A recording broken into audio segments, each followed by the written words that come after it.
How to change name in PayPal. If you want to change your username on PayPal, then follow this instruction on this video. First, make sure that you have downloaded PayPal on your iPhone. After that, click on the search bar and open PayPal.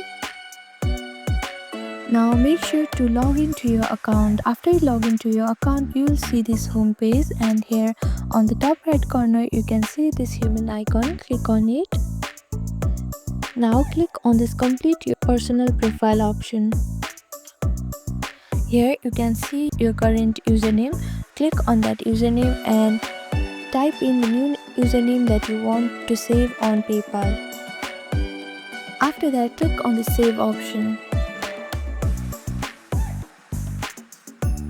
Following this simple and easy step, you have successfully changed your name in PayPal.